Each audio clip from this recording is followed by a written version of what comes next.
And now we go to a true expert, not only in what goes on in the Senate, but also in trade negotiations. He's Senator Rob Portman, Republican of Ohio, a member of the Foreign Relations and Finance Committee. Senator Portman earlier served as the United States Trade Representative. Senator, great to have you back with us. Thank you. Let's pick up exactly with where Catherine Tai left off.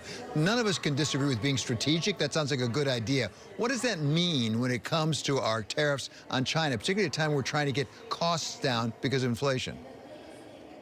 Well, first, David, thanks for having me on. It's always great to be on with you and to get into some more depth on some of these issues. With regard to the Indo-Pacific economic framework we talked about earlier, unfortunately, that does not include market access, so it's not a trade agreement per se. If it were, it would help in terms of inflation. It would help in terms of reducing barriers in the region, and that's the next step that ought to be taken. I'm not saying it's a bad thing. I think it's a good way to sort of put our foot in the water again in the Indo-Pacific region.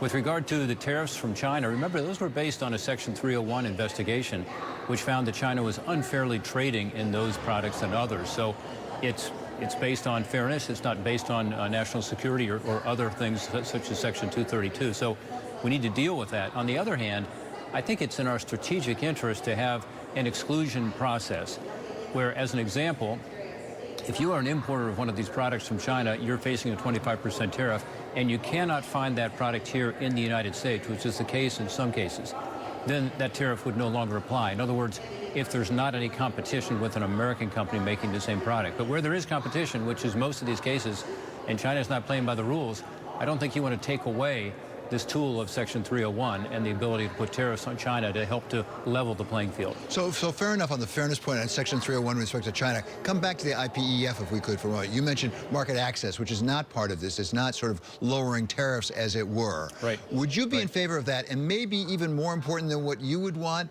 is that politically doable up on Capitol Hill these days? I think what's doable is an agreement with Japan. Remember, during the Trump administration, there was phase one of an agreement with Japan to lower some of the barriers in Japan to our exports, including on the agriculture side, which was a breakthrough. I would say we're about 1/3 of the way toward an actual free trade agreement with Japan already because of that phase one. Japan is by far the largest economy in the old Trans-Pacific Partnership group, with which we do not already have a trade agreement. Most of the countries we already have a free trade agreement with. You think about Singapore as an example, or Australia, or the countries in South America on the Pacific. But we do not with Japan, and it's the biggest economy. It would make the most impact. And politically, I think that's also much more viable, is to complete a free trade agreement with Japan, which would then put us in a much stronger position in the Indo-Pacific area. And we could start having agreements with some of the smaller countries as well, like Malaysia or Vietnam. So I think that's the best step to take. I've urged that on the administration. They are not moving forward with free trade agreements, as you know. An easy one is UK, because that's almost done. Started in the Trump administration. But Japan, I think, should be right up there. And if that were done, it would really make a big impact in terms of our economy and in terms of our footprint in the Asian-Pacific area. Senator, let's turn to Ukraine, if we could. As I say, you're a member of the Foreign Relations Committee as well.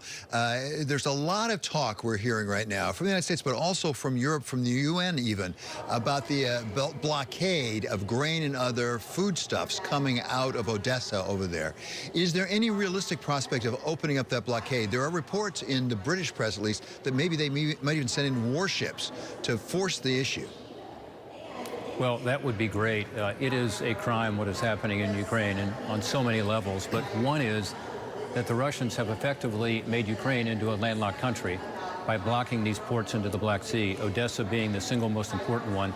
Recall that some years Ukraine is the #1 exporter of sunflowers and sunflower oil, #2 in terms of wheat. And the countries, particularly in the developing world and Africa and elsewhere, depend on this. And yet, because of this war that was totally unprovoked, totally illegal, and now brutal from Russia, these ports are being blocked. And by the way, they have to be blocked on both sides. In essence, the Ukrainians are putting mines in place to avoid Russian warships from coming into Odessa, and then the Russians are doing their own. We're not quite sure exactly what it is, but mining to avoid the Ukrainians using these ports. So yes, it would be great to have what I call a humanitarian corridor there, to at least allow these grain shipments to get out. The grain bins in Ukraine are full right now, and yet the farmers are told to plant. They're not sure where their product's going to go. If you told them the exports can continue, we can actually continue to ship these exports, because the trains and the trucks can't take nearly the quantities.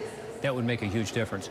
I hope warships wouldn't be necessary, because I hope Russia would say, okay, why would we want to block, grain going to, again, Africa and other poor countries to keep starvation from happening, which could happen here over the next year if we don't do something. So my hope is that we can have that corridor opened up. The United States should play a central role here, but so should the United Nations and every country in the world that believes that this is important to have these exports continue. And Senator, finally, give us your take right now on the U.S. economy, where we are in inflation, how we're doing in fighting against inflation, because in addition to everything else, you also were the director of OMB at one point. Well, David, right now it's very clear that we still have demand that's outpacing supply. And unfortunately, the inflation numbers seem to be getting worse in some categories, not better. Certainly not better in any substantial way. So the worst inflation in 40 years. We've seen it with the gas prices. We're now, I'm seeing projections of $6 a gallon. It's a huge problem. So what should we do on the demand side? Well, one, we should not put more surplus spending or stimulus spending into the economy, because that is what generated so much of this. You remember almost $2 trillion, $1.9 trillion was put in the economy in March of last year, at a time when the Congressional Budget Office, a nonpartisan group, and others all said the economy is doing just fine. In fact, it will recover to pre-COVID levels by mid-year last year, which it did. But yet the administration insisted on dumping this huge stimulus in. You recall people like Larry Summers, who was Secretary of Treasury under President Clinton, and then the National Economic Council under President Obama, said this is going to cause inflation, and he was right. So that's something we can't do, is put more stimulus spending in, as is being proposed under this Build Back Better. Second, don't raise taxes right now, because if you're raising taxes on business, which is also a proposal of the Democrats, you're going to hurt the supply side. And then third, how do you expand that supply? Because it is a demand-supply issue. And there's no question that in addition to the stimulus spending that was put in there, COVID did result in a more constrained supply. That's starting to free up now, and that's good. One thing that's easy to do and should be done immediately is to free up more supply on the energy side. Because just as inflation broadly is defined by too much demand, not enough supply, so is the gas prices at the pump. And so that would mean more oil production here in this country, taking us through this period so that we have the opportunity, in a more environmentally sound way, by the way, to use our own oil here rather than importing more, and to try to get these prices down. So that's an inflation issue right now. How do you deal with gas prices? And there is a solution, which is to increase the supply, not just focus, as the Fed must, on the demand side. Senator, it's always such a pleasure to have you with us. Thank you so much for being here. That's Senator Rob Portman. He's a Republican of Ohio.